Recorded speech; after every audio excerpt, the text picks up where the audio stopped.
یہ لینگویج تو اگر چلیے طاقت نہیں ہے، بہت سارے ملکوں کے پاس طاقت نہیں ہے، وہ سپر پاور بھی نہیں ہے، لیکن لینگویج تو یہ استعمال نہیں کرتے نا وہ دوسرے ملکوں سے اگر اختلاف بھی ہوتا ہے کہ ختم کر دیں گے، مٹا اس دیں گے، کے یہ سب کیا ہے؟ دیکھیے اس کے لیے دیکھو جو بدماش ہے نا، جو مغرور طاقت کا گھمنڈی ہے، اس کو اس کا ہاتھ پڑتا ہی کمزور پہ. ورنہ ابھی اگر آپ اس کا ٹرمپ کا چائنا کا دورہ دیکھیں تو اس میں چائنیز نے ان کو بہت اچھے سے ریسپشن دیا، بہت وہ کیا، لیکن کسی جگہ بھی ٹرمپ نے فال نہیں کیا، کوئی لوز ٹاک نہیں کی. بلکہ چائنیز نے یہ کہا کہ اگر آپ نے اس کو تائیوان کے معاملے میں صحیح طریقہ اختیار نہیں کیا تو امریکہ اور چین کے تعلقات ٹھیک نہیں رہیں گے. اور دوسری بات یہ کہی کہ اگر آپ نے وہاں مداخلت کی تو امریکہ اور چین کے درمیان جنگ ہو سکتی ہے. تو ان کے اپنا جو سٹیٹمنٹ ہے، دیکھو دونوں ملکوں نے اپنے اپنے الگ الگ سٹیٹمنٹ داخل کیے، جاری کیے ہیں، ان میں سے کہیں بھی یہ بات نہیں ہے. امریکن نے، بلکہ اس نے جو ٹرمپ ہے، اس نے کراسپونڈنٹ سے یہ جب پوچھا کہ تائیوان کو اب آپ کی طرف کس امید سے دیکھنا چاہیے، تو اس نے کہا کہ تائیوان کو اب نیوٹرل ہو کر دیکھنا چاہیے. مطلب یہ ہے کہ they have to sort it out. اس نے کہا 9,000 مربع میل دور سے ہم جو ہے وہ کسی ملک کی حفاظت نہیں کر سکتے. تو it's a complete collapse of a superpower. آپ اس بات کو تھوڑا سمجھ لیں. اور ان کا جو تکبر ہے وہ انتہا کو، اب اس کو ادھر ادھر ہاتھ پاؤں مار رہا ہے، اس سے کیا فرق پڑنا ہے؟ کچھ پڑنے والا نہیں ہے. جنگ آپ کو یہ ہم کہہ رہے مزید ہیں ہی کہ یہ ڈوبتی کشتی ہے، یہ تن کا ڈھونڈ رہے ہیں سہارے کے لیے، اور نہیں اپنی انا کو بچا رہے ہیں. نہیں بھائی، انا کے مارے ہوئے طاقت تو اپنی جگہ، یو ایس اے کی ٹیکنالوجیکل پاور یا ان کی جو بھی چیزیں ہیں وہ اپنی جگہ موجود ہیں. لیکن جب آپ اپنی طاقت کا تکبر میں مبتلا ہو کر کسی دوسرے پر حملہ کریں، اور یہ بھی دیکھیں سیکنڈ ورلڈ وار کے بعد جو بھی جنگ امریکہ نے کی ہے اس میں وہ ہرا ہے. چاہے وہ افغانستان کی جنگ ہو، چاہے وہ عراق کی جنگ ہو، چاہے وہ ویتنام کی جنگ ہو، ہر جنگ میں امریکہ جو داخل ہوا ہے وہ ہرا ہے. حالانکہ ہر جنگ میں اس سے پہلے جتنی جنگیں ہوئی ہیں امریکہ نے سارے اتحادیوں کو ساتھ لے کے لڑا ہے. اس دفعہ امریکہ اور اسرائیل نے ایڈونچر کیا اور بری طرح فلاپ ہو گئے. اب یہ فلاپ اسٹریٹجی ہے، اس کو کسی طرح سے میٹیگیٹ کرنے کی کوشش کر رہے ہیں. اب تو مجھے آپ یہ مجھے نہیں بتائیے خیال کہ پڑتا کہ یہ اتنا سخت بیان اگر عمان کے لیے دیا تو عمان کی کیا اسٹریٹجی ہے اسٹریٹ آف ہارمز پر؟ اور وہ کیا ایران کے ساتھ، جیسا کہ ایران کہہ رہا ہے کہ بھائی اس پہ اب ہم ٹیکس لگائیں گے ہر آنے جانے والے شپ پر، اور کیا عمان بھی اس کے ساتھ کھڑا ہے اس معاملے پر، ایران کے ساتھ کھڑا ہے؟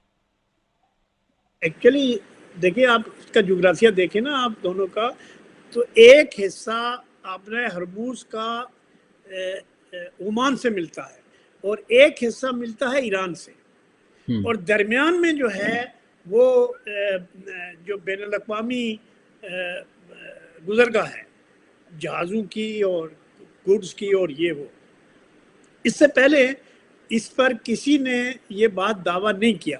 لیکن ایران نے اور ایران اور عمان نے اب یہ دعویٰ کیا ہے کہ چونکہ اسٹیٹ آف ہرموز ہمارے ملکوں سے ملتا ہے، اس لیے ہمیں اس کا رائٹ ہے کہ ہم اس کو مانیٹر کریں اور اس کا انتظام ہم کریں. اب انتظام کوئی دینے کے لیے ان کو تیار نہیں ہے. یہ الگ بات ہے کہ یہ ایک بین الاقوامی راستہ تھا، کوئی سمندر انہوں نے یا عمان نے یا ایران نے تو بنایا نہیں، بین الاقوامی راستہ ہے. تو اس میں ان کو زیادہ سپورٹ تو نہیں ہے. کسی حد تک چائنا کہتا ہے کہ ہاں ٹھیک ہے چلو، ایران کہتا ہے یا عمان کہتا ہے تو سنتے، لیکن اس پر بھی اس پہ اگریمنٹ نہیں ہو رہا. یو سی ایران از انسسٹنگ آن کہ آپ نے ہرموز پہ اس کو سپیریئرٹی، اور وہ اور عمان مل کے کوئی ٹیکس لگائیں گے یا کوئی چارجز لیں گے یا جو بھی کریں گے وہ ان کا ٹیریٹوریل رائٹ ہے. اس کا تو مطلب ہے کہ ایران اور عمان کا ہارمز کے حوالے سے موقف ایک ہے، بالکل وہ ایک ساتھ کھڑے ہیں. اسی وجہ سے ڈونلڈ ٹرمپ نے دھمکی دی عمان کو بھی، جس طرح ایران کو مٹانے کی دھمکی دی اسی طرح عمان کو بھی مٹانے کی دھمکی دی.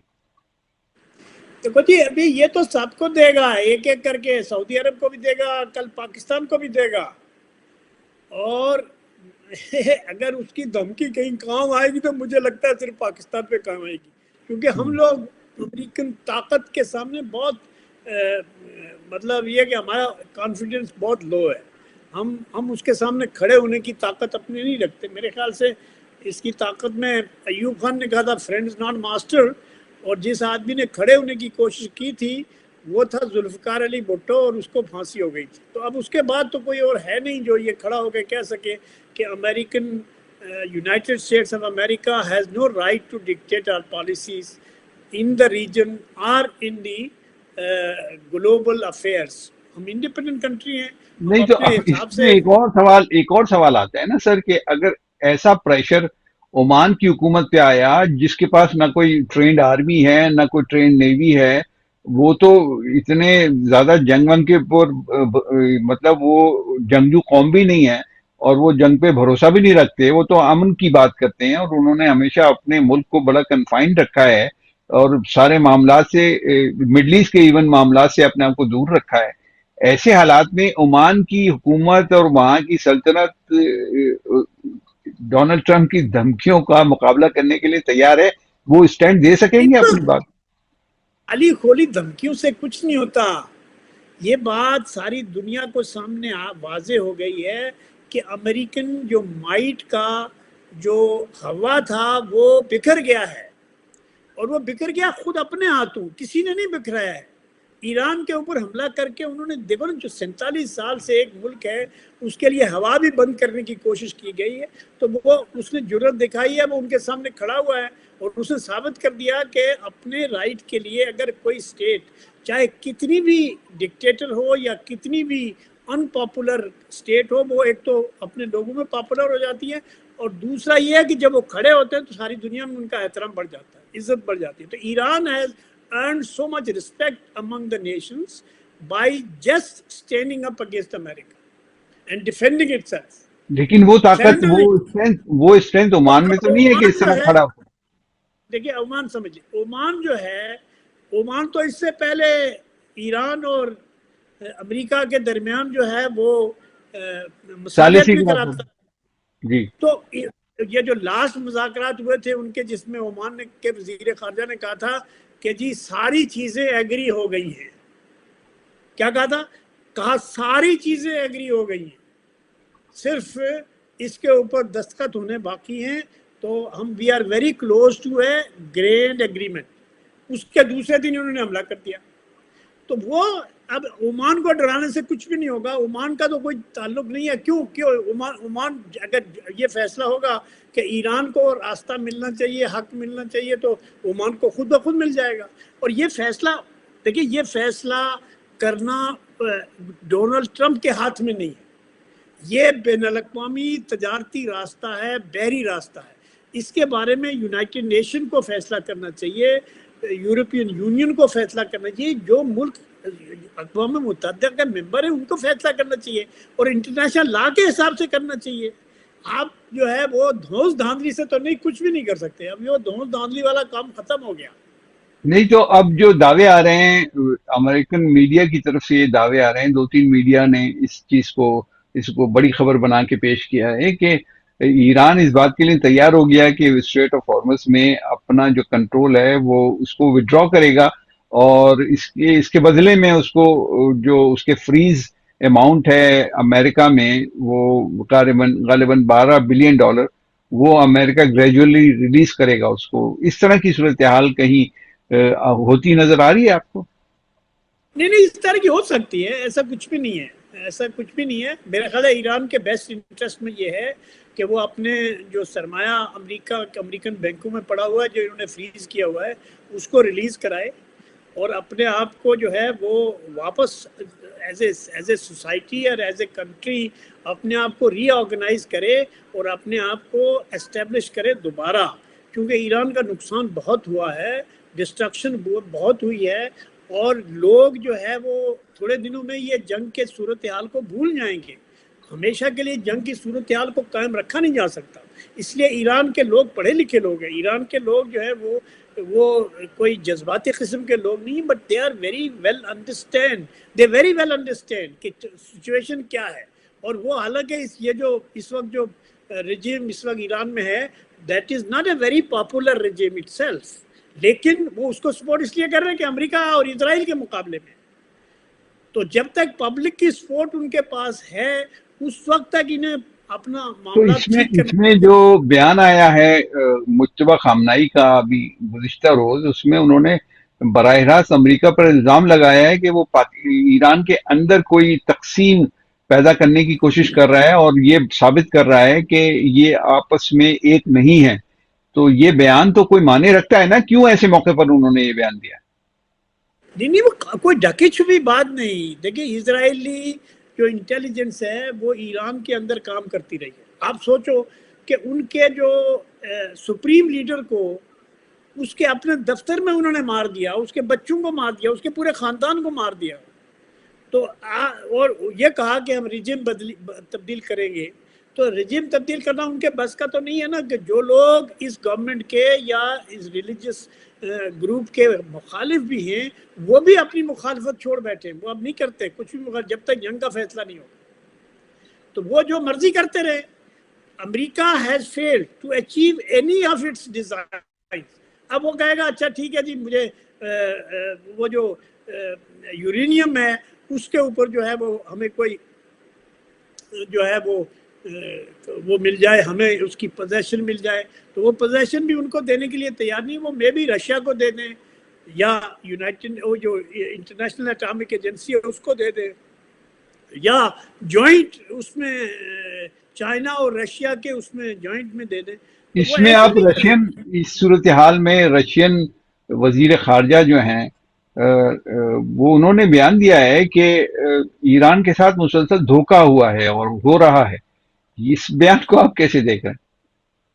مطلب اس میں بھی کوئی شک ہے کہ ایران کے ساتھ دھوکہ نہیں ہوا؟ ایران کے ساتھ تو یہ اس دھوکہ کا ہی ہو رہا ہے. یہ ایکسپٹ کرنا روس کی طرف سے اور بیان دینا وزیر خارجہ کا، اس کی کتنی امپورٹنس ہے وہ انٹرنیشنل اس میڈیا؟ لیے کہہ رہا ہے کہ اگر انہوں نے امریکہ کے حوالے کر دیا وہ جو ان کے پاس افسودہ یورینیم ہے، تو اس کا مطلب یہ ہوگا کہ امریکہ کے ہاتھ میں اپنی جو ہے وہ دے دیا، اپنی لگام ان کے ہاتھ میں دے دیا. اور رشیا اسی بات کو پوائنٹ آؤٹ کر رہا ہے کہ اس سے پہلے جو آپ کے ساتھ اگریمنٹ ہوئے وہ بھی سب دھوکے ہوئے. آپ کے ساتھ بھائی آپ کو 2017-18 میں ایک معاہدہ ہوا نا، اوباما کے ساتھ جو معاہدہ ہوا تھا، وہ معاہدہ کہاں ہے؟ تو ایک امریکہ جیسی ریاست اور حکومت اور اسٹیٹ جو ہے وہ اپنے معاہدوں کے پابند نہیں ہیں. وہ جو بھی انہوں نے معاہدے کیے تھے اور جو بائیڈن نے جو ایفرٹس کیے تھے کہ ایران کے ساتھ بات چیت کے ذریعے بات کیا جائے، وہ تو آ کے ٹرمپ نے سارے الٹ دیے. کیونکہ نیتن یاہو اور اس کی جو یونین ہے وہ یہ چاہتی ہے کہ یہ سارے ریجن میں نیتن یاہو کو کامیاب کر کے دوبارہ اس ریجن کا مالک بنایا جائے. انڈیا اور اس کے یو اے ای کے سپورٹ کے ساتھ میرے خیال سے ابھی یو اے ای بھی ایران کے ساتھ بات چیت کرنے کے لیے اپنے معاملات کر رہا ہے، اور ہو سکتا ہے ان کے درمیان بھی سمجھوتا ہو جائے. ٹھیک ہے، ٹھیک ہے، بہت شکریہ سردار محمد اشرف صاحب، آپ نے گفتگو کی. ناظرین یہ گفتگو آپ نے سن لی. میں اجازت چاہتا ہوں. اللہ حافظ.